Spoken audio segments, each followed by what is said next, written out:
गिबियावनो गासै मिडिया नोंथांमोननिसिम आंनि गोसो गोरबोनि मान बावनाय थाबाय आरो गिबियावनो जायफोरा दिनै जेलाव दं बिथांमोननिसिम आंनि गोसो गोरबोनि हामलायथि बावहरनाय थाबाय।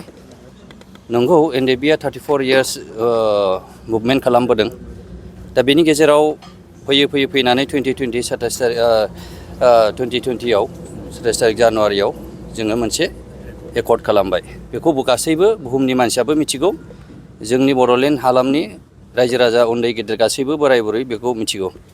दा बेनि गेजेरजों जोङो बेखौ आसा खालामदोंमोन, एनडिएबि हिसाबै जोङो आसा खालामदोंमोन जे जेरैबायदि जोङो बे ओनसोलाव सान्थि भाबे जोङो सान्थि गायसननो होननानै जों मोनसे सुक्ति खालामनाय जादों।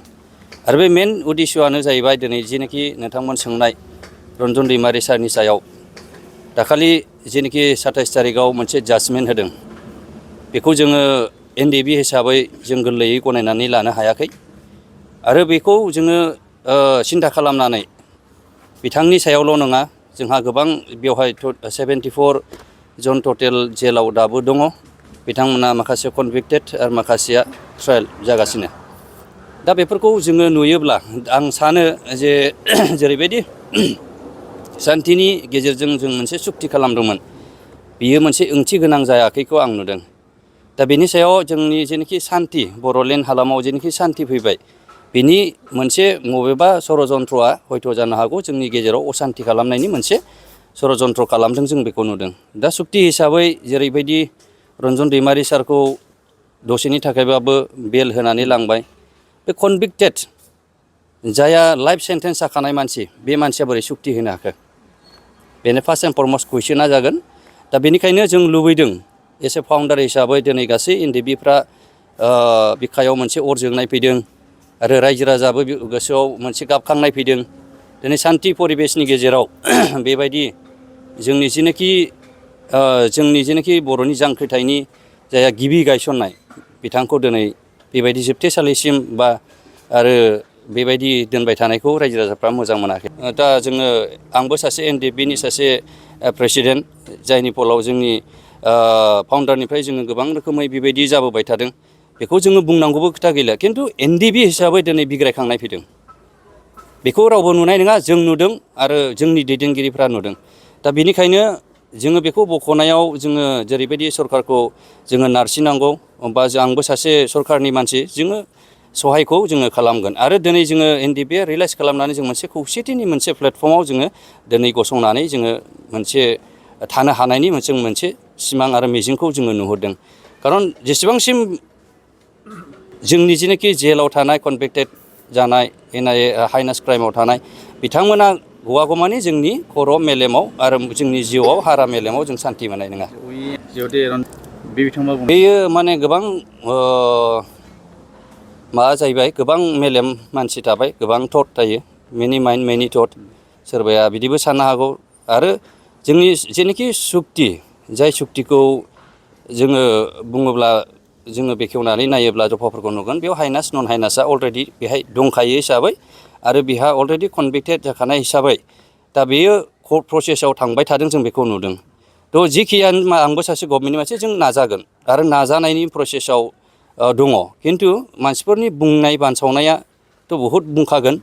नाथाय एसे जोङो हारि हिसाबै जाय सोमावसारनाया 34 इयार्स जों दिनै मुलुगाव हिस्ट्रियावबो सोरबा एफाबांबो मुभमेन्टबो खालामाखै, खिन्थु बर'आ जे एफाबां जोङो सेक्रिफाइस खालामनानै एफाबां गोहो लानानै एफाबां जोङो स्ट्रेंथ लानानै मुभमेन्ट खालामबालाय बे बाख्नायजाथाव आरो बे बिराद लेन्डमार्क हिस्ट्रि बियो।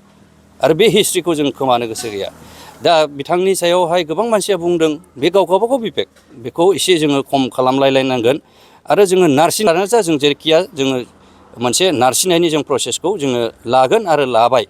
दा बेनिखायनो जोंनि बयनिबो सहाय नांगौ। दा जोङो बेवहाय माने बे एनडिएबि बा बे सोरबा बिदि सानलायनाय गैया। एस ए हल हिसाबै जोङो मोनसे सुक्तिखौ फैबाय, सुक्ति लाबोबाय, गोजोन थासारि जोंनाव फैबाय।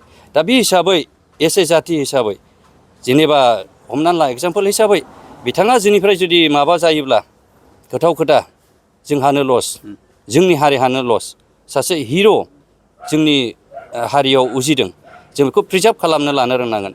दौस हु डाजन्ट वर्शिप दा हिर'स, जायफोरा हारिफोरखौ हारिनि जायफोरा बिर जोहोलावफोरखौ मान सनमान होनो रोङा बे हारिया कालाप्स जायो। फ्रिडम फाइटारफोरखौ लिरनानै दिनै खुलुमनानै बिथांमोनखौ बिथा खालामनानै जाथिखौ गोजौआव लांनायनि मोनसे सिमां बयहाबो समाजा हारिहा दङब्ला बेनिखायनो आं खावलायदों जोंनि समाजनि जेनाखि सुबुंफोर बिथांमोना जाहाथे बानसावालासे गाज्रि मुं सुवालासे बियो जोंनि मुं सुवालासे बिथांमोननो मान सनमान बा बावनांगौखौ दरखार दं होननानै सानो।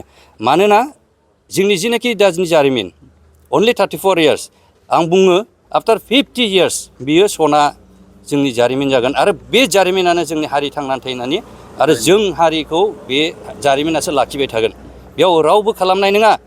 दिनै NDBआ दिनै गावजों गाव बिदा फंबाय बुथारलायनानैब्लाबो गावनि हास्थायनायखौ जोङो दिहुननानै लानो नागिरदों।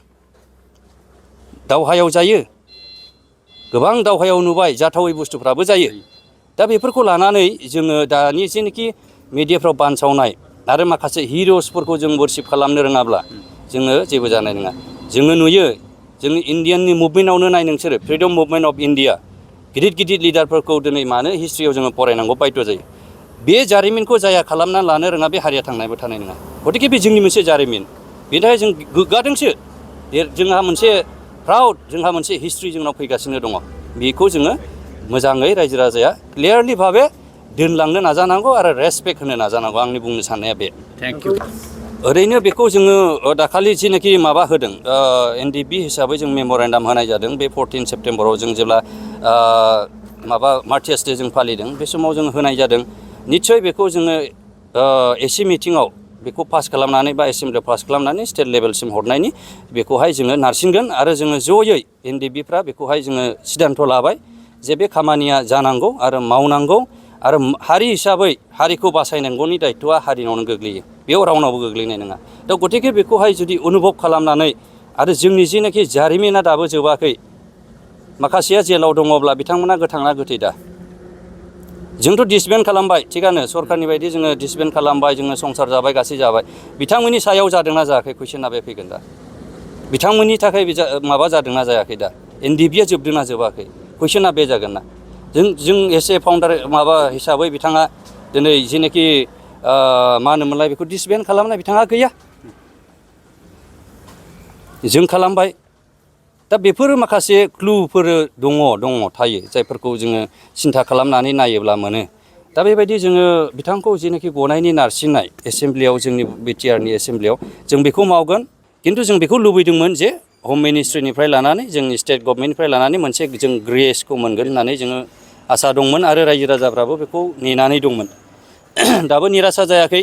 दाबो सुप्रिम कर्टआव थांदोंबाबो बिनि प्रसेसखौ जोङो ज'यै खौसेथियै जोङो मुभ खालामनानै जोङो मोनसे हम मिनिस्ट्रि लेभेलाव जोङो मोनसे जेनाखि सुक्तिनि स्पिरिट बे स्पिरिटखौ लानानै जोङो मोनसे हम मिनिस्ट्रिनाव ग्रेस बिनायनि जोंहा मोनसे राहा लामाया दाबो दङ। जोङो नुयो गासैबो हानाय जेनाखि खमथा बे मोनसे हम मिनिस्ट्रि लेभेलजोंहाय थाङो आरो जोंहा मोनसे जायहा प्रेसिडेन्ट दङ बिथांखौ जों सुप्रिम कर्टआव जोङो एपिल खालामनानै बिनि थ्रुयै जोङो मोनसे राहा लामाखौबो जोङो लाबावनो हायो आरो बेखौ जों नुदों। दाबो जेखियानो जाया मानो जायफोरा बिथांमोना दिनै जेलाव दङ बिथांमोना दाबो निरासा जायाखै जों मिथिगौ। रिभलिउसनाव बेयो मोनसे पार्ट जों बेखौ मिथिखागौ। माब्लाबा आंनावबो गोग्लैनो हागौ माब्लाबा सोरनावबाबो गोग्लैनो हागौ।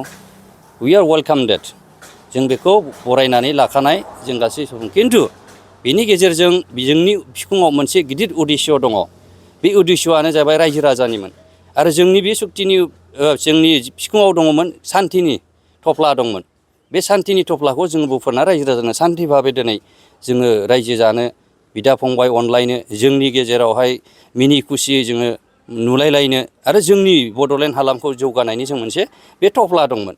दिनै बे थफ्लाखौ दिनै माखासे मानसिफ्रा आं बेखौहाय जुदि बुजियालासेनो बा गभर्नमेन्टआ बुजियालासेनो जोंनि जेनाखि ग्रिभेन्सेस जोंनि खावलायनाय बेखौ लाखियाब्ला निस्सय रायजो राजा दुखु मोनगोन। आं आसा खालामदों निस्सय जोंनि जेनाखि सेन्टिमेन्ट आरो बै एकर्डनि जेनाखि स्पिरिट बे स्पिरिटखौ निस्सय सेन्ट्रेल गभर्नमेन्टआ लाखिगोन आरो जों आसा खालामदों सुप्रिम कर्टआव थांबाय बिथांनि जेनाखि केस आरो बेखौबो जोङो एपिल खालामनो आरो बेयावबो जोङो मुभ खालामनो हागोनखौ जोङो मोनसे राहा लामाखौ जोङो नुदों।